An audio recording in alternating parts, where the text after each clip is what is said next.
Dear students, आज के इस लेक्चर में हम 12वीं क्लास का गणित का पहला अध्याय संबंध एवं फलन के बारे में पढ़ेंगे।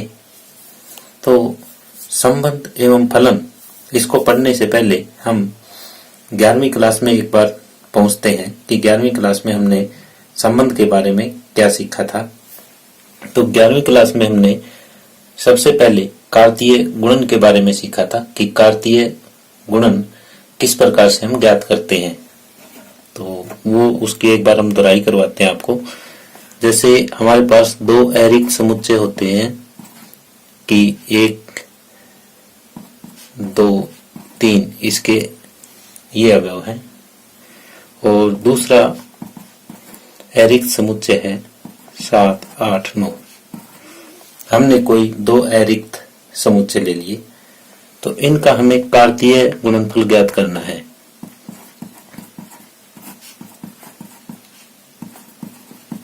तो कैसे ज्ञात करते थे हम? इसको a गुणा b से दर्शाते थे और ये इस टाइप से कि पहला अवयव पहले इन तीनों के साथ क्रमित युग्म में आएगा, 1, 7, 1, 8, 1, 9। इसी तरह से दूसरा अवयव तीनों के साथ आएगा, 2, 7, 2, 8, 2, 9। इसी तरह से तीसरा अवयव भी तीनों के साथ आ जाएगा, 3, 7, 3, 8 और 3, 9। तो इस तरह से हम कार्तीय गुणन ज्ञात करते थे। तो यहाँ पे जो पहला अवयव है, पहला अवयव पहले समुच्चय का होता है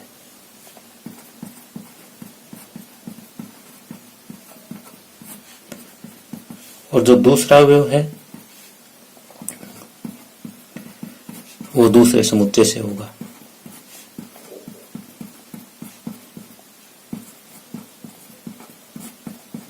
तो ये जितने भी क्रमित युग्म है सब में ऐसा ही है कि पहला अवयव पहले समुच्चय से है, दूसरा अवयव दूसरे समुच्चय से है, पहला अवयव पहले समुच्चय से, दूसरा अवयव दूसरे समुच्चय से है, सभी क्रमित युगों में। कार्तीय गुणन के बाद हम इस बात पे चलते हैं कि संबंध क्या होता है। संबंध क्या होता है? संबंध जो है वो हमेशा दो वस्तुओं के बीच में होता है। ये आपको विशेष तौर पे ध्यान रखनी है कि संबंध हमेशा दो वस्तुओं के बीच होता है।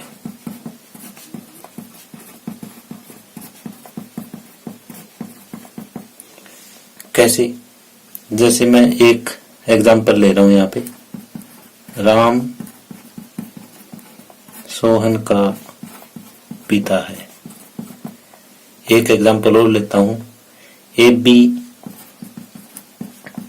पी क्यू के समानांतर है। यहां देखो, राम और सोहन के बीच में संबंध है, किसका है? पिता का है। यानी यहाँ पे दो आदमी हैं और उनका आपस में संबंध है। अब ए बी पी क्यू के समांतर है। अब यहाँ दो रेखाओं का संबंध है और कैसा संबंध है कि वे दोनों समांतर है। तो इस हिसाब से हम संबंध स्थापित कर सकते हैं। और जैसा हमने ये दो समुच्चय लिए थे, अब इनके बीच में किस तरह से संबंध स्थापित होगा ये दर्शाते हैं। जैसे मान लिया ये समुच्चय ए हमने माना था, इसमें अवयव 1, 2, 3 है। एक दूसरा समुच्चय और मानना था बी, इसमें 7, 8 और 9 ये अवयव है। अब हमें एक संबंध आर स्थापित करना है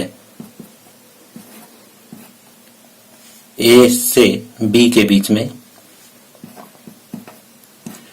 यानी सभी क्रमित युग्मों का समुच्चय। ये संबंध आर इस टाइप से है कि b बराबर a+5 लिया हमने, जहां पे a जो है पहले समुच्चय से संबंध रखता है और b दूसरे समुच्चय से संबंध रखता है। इस तरह से हमने एक ये संबंध स्थापित किया। अब यहाँ पे क्या है हमारे पास, b बराबर a+5 है। अब a में देखो पहला एलिमेंट क्या है, 1 है। अगर a की जगह हम 1 रखते हैं तो b कितना आता है, 1 और 5 6। अगर a की जगह 2 रखते हैं तो b की जगह कितना आएगा, 7। अगर a की जगह 3 रखते हैं तो b की जगह आ जाएगा 8। तो यहाँ पे पहला जो क्रमित युग्म है वो ये आया 1 6, दूसरा क्रमित युग्म आया 2 7 और तीसरा क्रमित युग्म आया 3 8। अब ये देखो पहला अवयव जो है वो a में होना चाहिए और दूसरा अवयव b में होना चाहिए। तो यहाँ देखें कि पहला अवयव तो a में है लेकिन 6 b में नहीं है, तो ये इसका संबंध नहीं होगा। अब दूसरा देखते हैं कि a में 2 है b में 7 है, तो ये संबंध है। तीसरा a में 3 है और b में 8 है, ये भी संबंध है। तो इसके जो संबंध बने वो कौन कौन से बने, r के बराबर जो संबंध आए वो एक तो 2 और 7 बना है और एक 3 और 8 बना है। तो इस तरीके से हमें यहाँ पे एक संबंध दिया होगा और उससे हमें देखना है कि इनके बीच में कितने संबंध बनेंगे। अब यहाँ पे हम देख रहे हैं कि जो ये R आया है, ये संबंध जो आया है ये क्या है, ये जो हमारा कार्तीय गुणनफल था उसका एक उपसमुच्चय है। तो अतः हम कह सकते हैं कि संबंध कार्तीय गुणनफल का एक उपसमुच्चय होता है।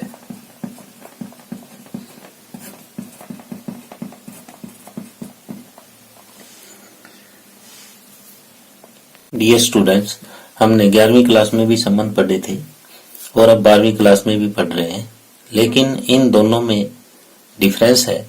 वो डिफरेंस क्या है ये चीज हम आपके साथ डिस्कस कर रहे हैं कि जैसे 11वीं क्लास में हमने जो पढ़ा वो ये था कि हमारे पास 2 समुच्चय होते थे, A और समुच्चय B, और जो हम संबंध स्थापित करते थे वो A के अवयवों का संबंध B के अवयवों से संबंध स्थापित करते थे। जैसे संबंध R इस टाइप से दर्शाया जाता था, ये क्रमित युग्म के रूप में दर्शाया जाता था, जैसे हमने क्रमित युग्म लिखा है। और इन दोनों अवयवों के बीच आपस में कोई संबंध होता था, जहां पे पहला अवयव पहले समुच्चय से होता था और दूसरा अवयव दूसरे समुच्चय से होता था। यानी पहला अवयव पहले समुच्चय से संबंध रखता था और दूसरा अवयव दूसरे समुच्चय से संबंध रखता था। लेकिन अब क्या है 12वीं क्लास में ये है कि हमारे पास B की जगह भी A है, समुच्चय B की जगह भी समुच्चय A ही है। यानी जो यहाँ पे अवयव है वही सेम अवयव यहाँ है, सिर्फ आपको इतना ही ध्यान में रखना है। तो यहाँ जो संबंध स्थापित होगा वो इस टाइप का होगा, वो क्रमित युग्म के रूप में तो होगा और इनका भी आपस में रिलेशन होगा, लेकिन ये दोनों के दोनों जो है ना वो A से ही संबंध रखते होंगे। यानी जो पहला अवयव है वो भी A से संबंध रखता है और जो दूसरा अवयव है वो भी A से ही संबंध रखेगा। सिर्फ इतना ही अंतर है कि यहाँ 11वीं क्लास में 2 अलग अलग समुच्चय होते थे और 12वीं क्लास में दोनों समुच्चय सेम रहेंगे। आगे है संबंधों का प्रकार। ये संबंध कितने प्रकार के हो सकते हैं? तो पहला प्रकार है रिक्त संबंध। हम जानते हैं कि जिस तरह से रिक्त समुच्चय होता है, रिक्त समुच्चय क्या होता है कि ऐसा समुच्चय जिसमें कोई भी अवयव ना हो, वो रिक्त समुच्चय कहलाता है।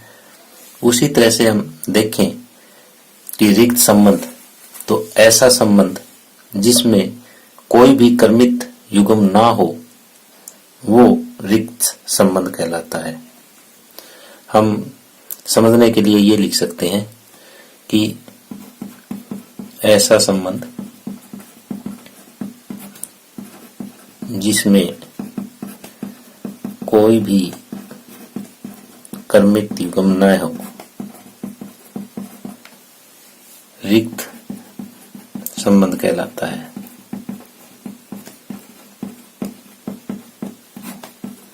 यानी इस परिभाषा को हमने समुच्चय की परिभाषा से जोड़ा है।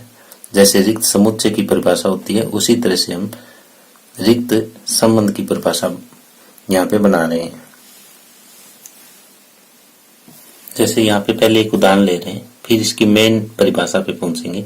उदाहरण में जैसे हमने ये एक समुच्चय ए लिया, 1 2 3 4, और इस पे हमने एक संबंध स्थापित किया ए बी, यानी यहाँ पे ए भी ए से संबंध रखता है, बी भी ए से ही संबंध रखेगा। और ये संबंध इस तरीके से स्थापित किया है कि जो ए और बी का अंतर है वो 10 होना चाहिए। तो यहाँ पे हमें ए में से ऐसे अवयव छांटने हैं जिनका अंतर 10 हो। यानी 1 का अंतर 10 नहीं हो सकता, 1 2 का भी नहीं हो सकता, 1 3 का भी नहीं हो सकता, 1 4 का भी नहीं हो सकता। इस तरह से ऐसा कोई भी कर्मित युग्म नहीं है जिनका अंतर 10 हो। जैसे सबसे बड़ा और सबसे छोटा भी हम लें और उनका अंतर करें तो वो 3 ही आता है, 10 नहीं आता। तो ऐसा कोई कर्मित युग्म नहीं है जिनका अंतर 10 हो। तो ऐसे केस में ये जो संबंध होगा ये रिक्त संबंध होगा। और इसकी परिभाषा किस तरह से लिखेंगे? इसकी परिभाषा को इस तरह से लिखेंगे, किसी समुच्चय ए में संबंध आर, किसी समुच्चय ए में संबंध आर, यानी उस समुच्चय में संबंध जो है वो आर से डिनोट किया गया है, को रिक्त तब कहेंगे जब ए का कोई भी अवयव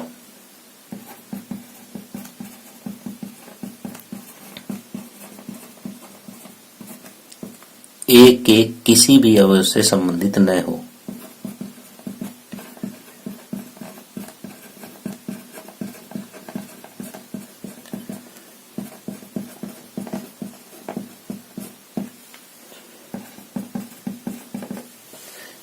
यानी जब हम ए का कोई एक अवयव लेते हैं, वो दूसरे ए के ही अवयव से संबंध ना रखता हो, तो ऐसा संबंध रिक्त संबंध कहलाता है।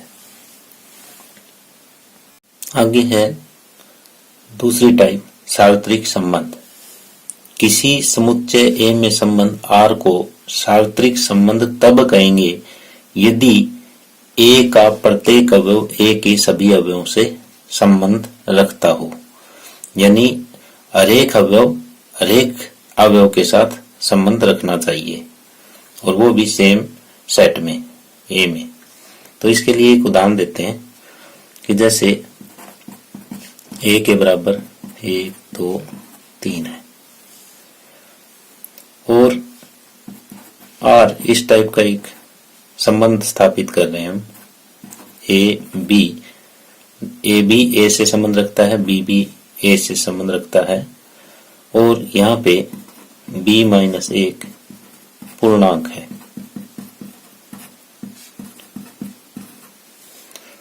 अब b माइनस एक पूर्णांक है, यानी यहाँ पे जो हम क्रमित युग्म a और b का मान रखेंगे वो एक पूर्णांक होना चाहिए, वही हमारा संबंध है। तो संबंध में जो क्रमित युग्म आएंगे वो कैसे आएंगे, जैसे पहला अवयव हमने एक लिया, एक का इन सभी के साथ संबंध स्थापित करके देखते हैं कि क्या संबंध बनता है। जैसे एक एक, दोनों का अंतर कितना हुआ, 0, 0 एक पूर्णांक है तो ये r में आएगा। फिर हम दूसरा लेते हैं कि 1 2, तो यहाँ पे भी इनका अंतर एक पूर्णांक है। फिर 1 3, यानी पहले अवयव का हमने तीनों अवयवों के साथ संबंध दिखाया है जो कि सत्य है। अब दूसरे का पहले के साथ ये भी एक पूर्णांक बनेगा अंतर, दूसरे का दूसरे के साथ इनका अंतर भी एक पूर्णांक है, दूसरे का तीसरे के साथ ये भी अंतर एक पूर्णांक है। अब तीसरे का पहले के साथ ये भी पूर्णांक, तीसरे का दूसरे के साथ ये भी पूर्णांक और तीसरे का तीसरे के साथ ये भी पूर्णांक। यानी यहाँ हमने क्या देखा, हमने ये देखा कि a के प्रत्येक अवयव का संबंध a के सभी अवयवों के साथ है। यानी अगर हम a क्रॉस a भी करें तो वो भी यही सेम चीज आएगी, यानी a का कार्तीय गुणनफल a के साथ करें तो वो भी सेम चीज ही आएगी। अगर कार्तीय गुणनफल और जो संबंध है वो अगर बराबर है तो इसका मतलब जो संबंध है वो सार्वत्रिक संबंध है। तो यहाँ हम देख रहे हैं इनकी कार्तीय गुणा करके कि वो भी सेम यही आई। तो अगर आपका संबंध कार्तीय गुणन के बराबर है तो इसका मतलब ये है कि ये सार्वत्रिक संबंध है। समतुल्य संबंध यानी रिफ्लेक्सिव। समतुल्य संबंध कोई भी संबंध कब कहलाएगा ये हमें देखना है। तो समुच्चय ए पे परिभाषित संबंध R, समुच्चय ए पर परिभाषित संबंध R समतुल्य कहलाएगा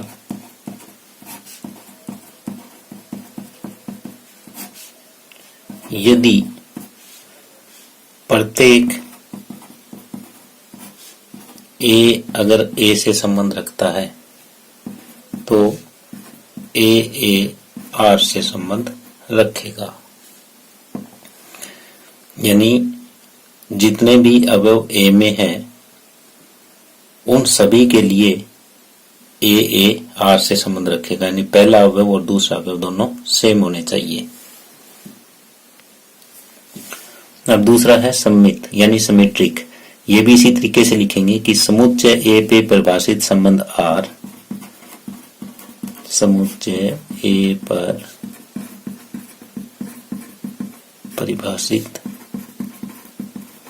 संबंध R सममित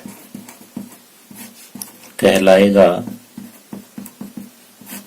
यदि प्रत्येक, इसमें दो लेंगे हम, A1 A2 अगर A से संबंध रखता है के लिए,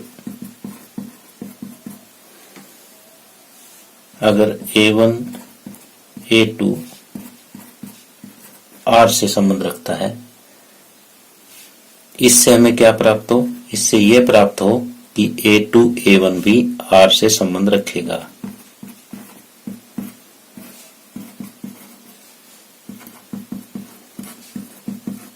तो यानी अगर A1 A2 R से संबंध रखता है तो A2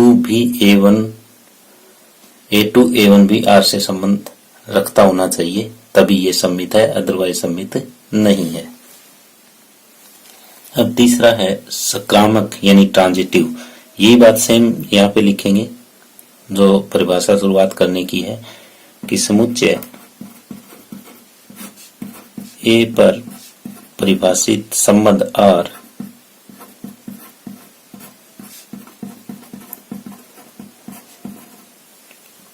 संक्रामक कहलाता है यदि प्रत्येक, जैसे पहले में हमने एक लिया था, इसमें दो अवयव लिए थे, इसमें तीन लेंगे। प्रत्येक A1, A2, A3 संबंध रखता है A के लिए हमें A1, A2 R से संबंध रखता है तथा A2, A3 से संबंध रखता है। तो इन दोनों से हमें क्या प्राप्त हो कि पहला अवयव और ये लास्ट का अवयव है ये भी R से संबंध रखे। A1, A3 संबंध रखता है R प्राप्त हो, यानी इसमें तीन अवयव हम लेंगे। पहला दूसरा R से संबंध रखता है, दूसरा तीसरा भी R से संबंध रखता है। तो पहला और तीसरा भी R से संबंध रखता होना चाहिए, तभी ये संक्रामक है, अदरवाइज संक्रामक नहीं है। अब हम एक उदाहरण लेते हैं जिसमें आपको ये तीनों परिभाषाएं समतुल्य, सम्मित और संक्रामक की क्लियर हो जाएगी। जैसे हमने एक समुच्चय A लिया और उस पे संबंध R इस तरह से दर्शाया है, तो पहले हम ये चेक करते हैं कि ये समतुल्य है, फिर ये चेक करेंगे कि ये सम्मित है कि नहीं है, फिर ये चेक करेंगे कि ये संक्रामक है कि नहीं है। तो पहले समतुल्य चेक करेंगे कि ये समतुल्य है या नहीं है। समतुल्य की परिभाषा क्या है कि प्रत्येक A अगर A से संबंध रखता है तो A R से संबंध रखता होना चाहिए। तो यहाँ A की जगह 1 है, 2 है, 3 है, 4 है। तो R में हमारा क्या होना चाहिए? R में 1 1 भी होना चाहिए, 2 2 भी होना चाहिए, 3 3 भी होना चाहिए और 4 4 भी होना चाहिए। अगर ये चारों चीजें हैं, जैसे A में 1 2 3 4 है, तो ये चारों इस तरह से अगर R में है तो समतुल्य है, नहीं तो समतुल्य नहीं है। चेक करते हैं। 1 1 भी यहाँ मौजूद है, 2 2 भी है, 3 3 भी है और 4 4 भी है। तो चारों यहाँ पे मौजूद है, तो इसका मतलब जो R है वो समतुल्य है, R समतुल्य है।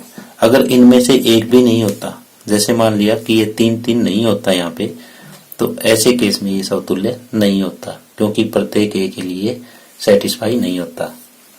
अब हम सम्मित चेक करते हैं इसका।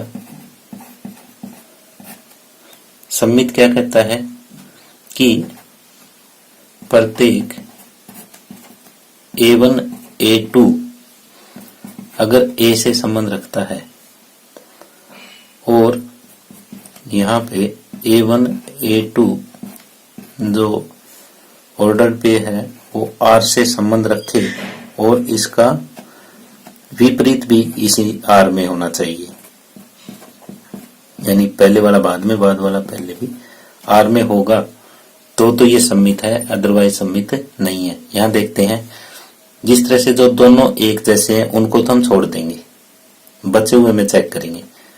जैसे 1 2 हमारा R में है, तो ये होना चाहिए कि 2 1 भी R में हो,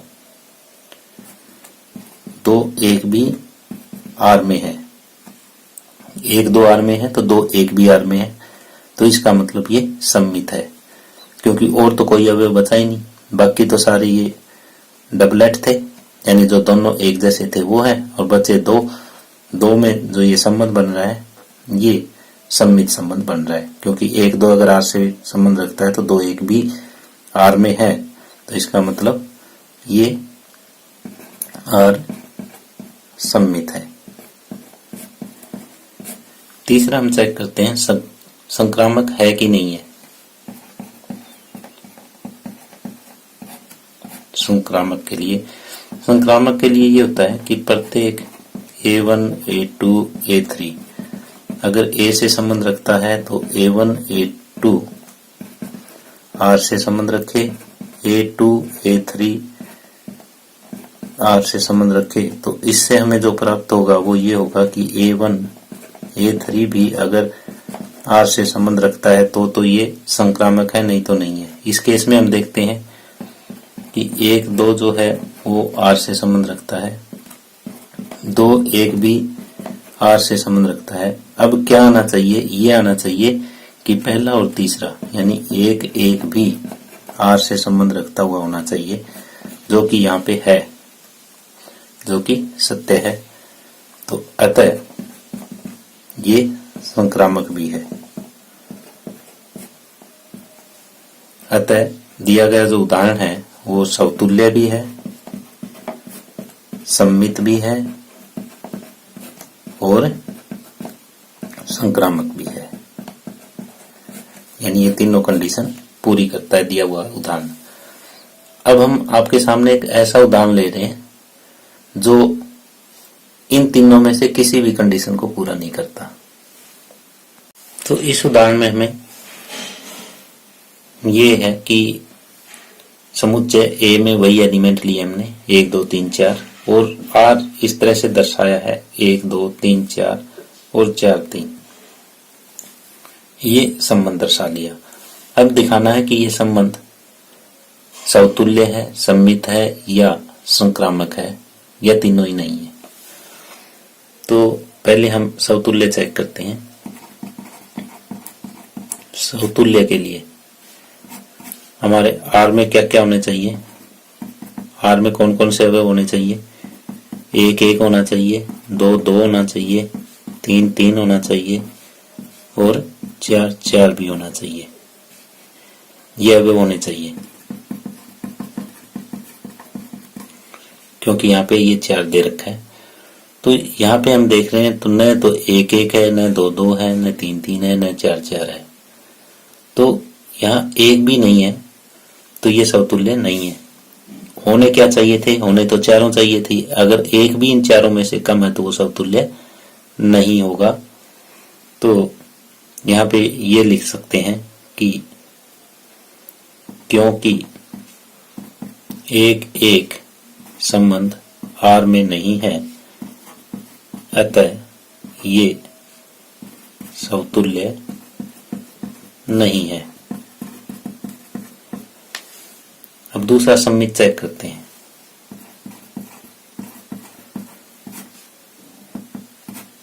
सम्मित चेक करने के लिए जैसे हमारे पास 1 2 आर में है तो क्या होना चाहिए था, ये होना चाहिए कि 2 1 भी आर में हो। तो ऐसा यहाँ पे नहीं है, 2 1 आर से संबंध नहीं रखता। 1 2 तो आर से संबंध रखता है, लेकिन इसका जो विपरीत है वो आर से संबंध नहीं रखता। तो अतः यह संबंध सम्मित भी नहीं है।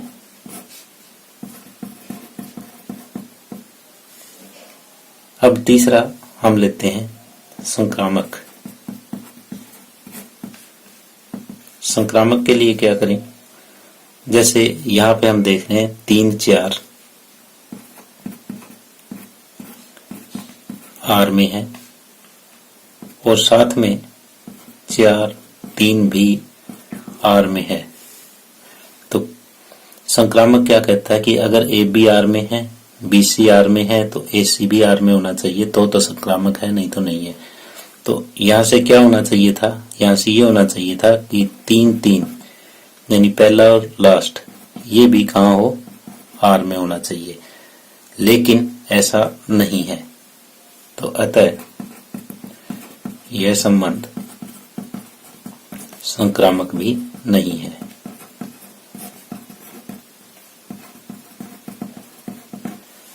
तो यहाँ पे हमने 2 उदाहरण लिए। पहला उदाहरण ये लिया था कि जिसमें हमारा जो संबंध था समतुल्य भी था, सम्मित था और संक्रामक भी था। और दूसरे उदाहरण में हमने ये लिया कि हमारा जो रिलेशन है वो न तो समतुल्य है, न सम्मित है और न ही संक्रामक है। आगे है इक्विवेलेंस रिलेशन। तो इक्विवेलेंस रिलेशन यानी तुल्यता संबंध।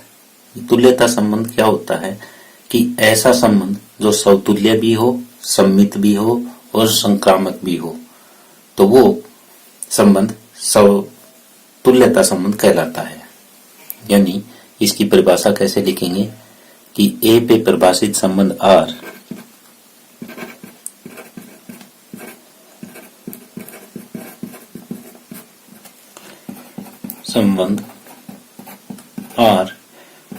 तुल्यता संबंध कहलाता है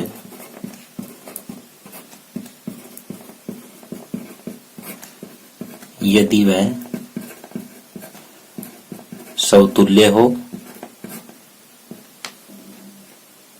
सममित हो तथा संक्रामक भी हो।